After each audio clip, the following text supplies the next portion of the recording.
Maharashtra media live. Karjat panchayat समितीवर महिला राज। राष्ट्रवादीच्या नमिता घारे सभापतीपदी तर ठाकरे सेनेच्या चित्रा ठाकरे यांना उपसभापती पद। रायगडमध्ये आज पंचायत समितीच्या सभापती आणि उपसभापतीची निवड पार पडली।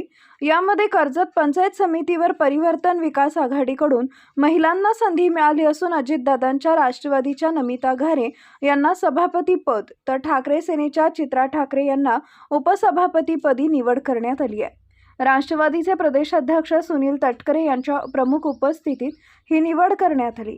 यावेळी राष्ट्रवादीचे जिल्हाध्यक्ष सुधाकर घारे आणि ठाकरे सेनेचे उपजिल्हाध्यक्ष नितीन सावंत यांच्या नेतृत्वात परिवर्तन विकास आघाडीला एकहाती सत्ता स्थापन करण्यात आली होती। आणि नगरपालिकेचे नगराध्यक्ष, उपनगराध्यक्ष आणि उपस्थित माझे सर्व मायबाप जनता ज्यांनी आज मला या ठिकाणी सभापती म्हणून निवडून दिलं, तर मी सर्वप्रथम आपल्या सर्वांचे मनस्वी आभारी आहे। साहेब, तुम्ही बोलल्याप्रमाणे तुमच्या सगळ्यांचं मार्गदर्शन आम्हाला लाभलेलं आहे आणि त्या पद्धतीने आम्ही या ठिकाणी कामही करू।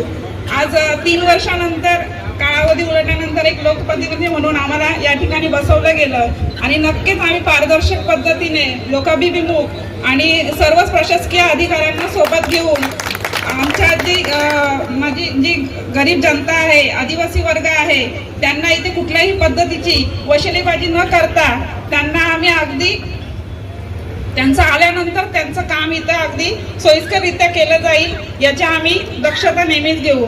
आणि आज या जागी मी सगळ्यांना या शुभवास्तू ठिकाणी सर्वांना आश्वासन देते की आलेल्या प्रत्येक व्यक्तीचं काम इथं अगदी निष्ठेने आणि त्या पद्धतीने या ठिकाणी काम केलं जाईल। सर्वांना सोबत घेऊन कुठल्याही प्रकारचं याच्यामध्ये राजकारण केलं जाणार नाही। आम्ही सर्व एका कुटुंबातले या पद्धतीने आम्ही या ठिकाणी काम करणार आहोत। जशी तुम्ही साथ आम्हाला आतापर्यंत दिली आणि कशीच साथ पुढेही आम्हाला तुमची लाभेल, तुमचा आशीर्वाद आमच्या पाठीशी कायम असणार आहे। साहेब, अजूनही आपल्या 55 ग्रामपंचायती आणि तालुक्यात असलेली 223 गावं यांच्यावर 39 अजूनही प्रशासन बसलेलं आहे आणि 16 ग्रामपंचायती या सरपंच या ठिकाणी काम करत आहेत। तर त्याच्याकडेही आमचं तेवढंच लक्ष असणार आहे आणि त्या ग्रामपंचायती आपल्याला कशा आपल्याकडं करून घेता येतील, आपला तिथं झेंडा कसा रोवता येईल, या पद्धतीने आम्ही सर्वजण एकत्र राहून जशी आज ही साथ सगळ्यांनी दिलेली आहे त्याच पद्धतीने सगळ्यांना पुढे जाऊन आम्ही चांगल्या पद्धतीने काम करत राहू। आणि Subscribe now and press the bell icon. Never miss an update.